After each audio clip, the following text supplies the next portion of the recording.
You ever get that feeling that the economy is a game, but the instruction manual is completely out of date? That the rules you thought you knew just don't apply anymore? Well, you are definitely not alone. Today, we're diving deep. We're launching an investigation into why our economy so often feels, well, broken. Okay, so let's start with the big question, the one that really gets this whole investigation going. Why is it that no matter who's in charge, no matter what policies they try, the really big problems, soaring inequality, mountains of debt, and these terrifying asset bubbles, they just seem to get worse? It's a puzzle, and it's one that affects every single one of us. Now, in any good investigation, you need suspects, and we've got two.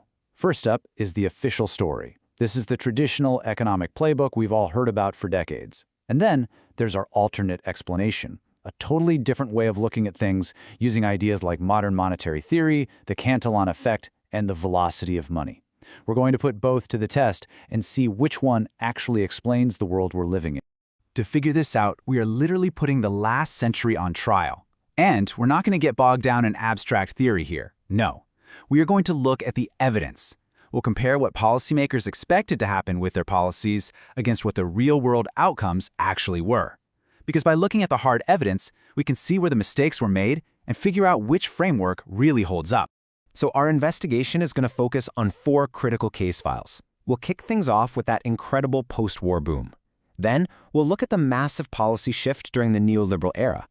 After that, we'll dissect the 2008 financial crisis, and finally, we'll analyze the absolutely unprecedented COVID response. Each of these periods is a crucial piece of the puzzle. All right, let's open our first case file, 1945 to 1971. Now, according to the official story, massive government deficits and really high taxes should have been a drag on the economy. But what actually happened? The complete opposite. We saw explosive growth, inequality actually went down, and money was flying around the economy like crazy. So what on earth was going on? And the verdict for this era is crystal clear. The prosperity didn't happen by accident. It happened because of how the money was spent. New money was flowing directly into the economy through good-paying jobs and huge public investments. Think the interstate highway system. So the big takeaway here is that it's not about how much money you spend, it's about the path it takes. Back then, it went to households first, and that created this amazing cycle of spending and growth.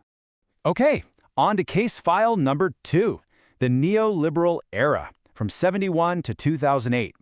The theory here was all about getting government out of the way, even though we were already off the gold standard. But just look at the outcome. Instead of broad prosperity, what do we get? The stock market and housing prices went through the roof, inequality started soaring, and for most people, wages just flatlined. And money? It just stopped moving around as fast.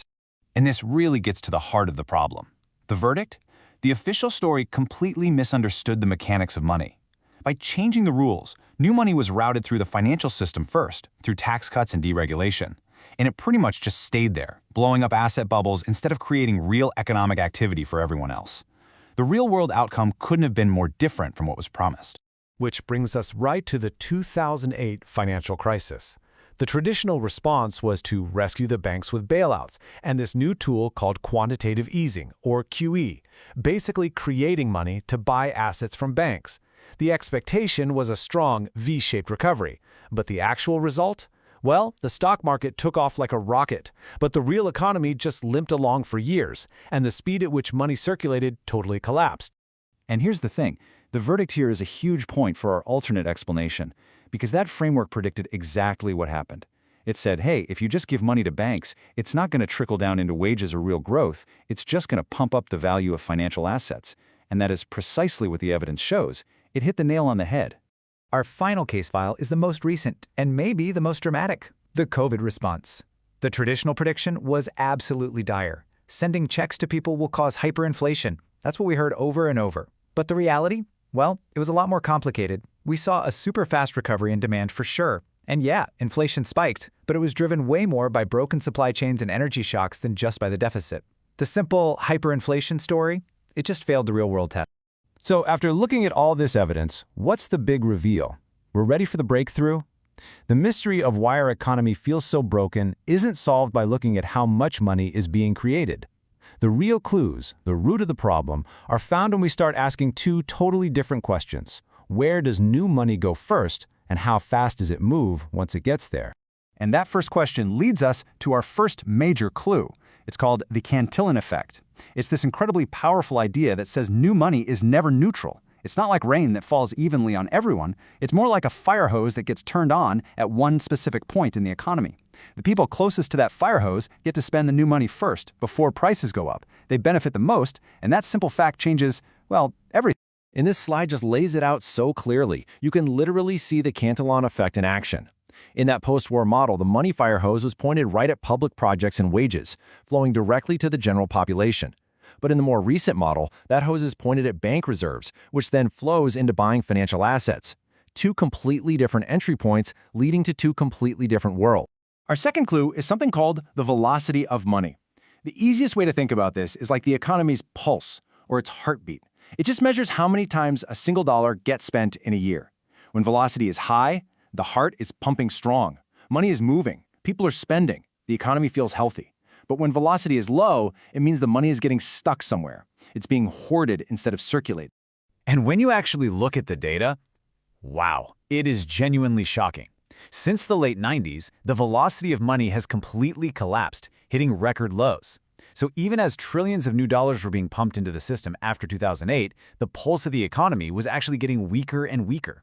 All that money was being created, but it just wasn't moving. So what does this all mean? Well, here's the crucial point. The old playbook has stopped working. And an economy that's already saturated with debt, where all the money is pooling at the very top, just cutting interest rates isn't enough to get it circulating again. It's like they say, you can lead a horse to water, but you can't make it drink, especially when that horse is already drowning in debt. Okay, let's bring this all home. We've examined the evidence from the last century, we've uncovered the two critical clues, the Cantillon effect and the velocity of money. Now it's time to deliver a final verdict for today. Which of these two frameworks actually explains the world we're living in right now? When you put them side by side, it's not even a contest. Traditional policy, the official story, it kind of worked in a totally different world, but it completely fails to explain our modern, financialized, high-inequality economy. The alternate framework, though, the one that focuses on where the money goes and how fast it moves, it does a much, much better job of explaining the things that define our era: the constant asset bubbles, the crushing inequality, and that feeling of nonstop instability. And so, we've reached our final judgment. That feeling that the economy is broken, it isn't just a feeling. It's a reality, and it's rooted in these flawed mechanics. Our economy isn't breaking because we're spending too much money. It's breaking because new money consistently enters the system in the wrong places, where it pools at the top, instead of circulating through the real economy where people actually live and work.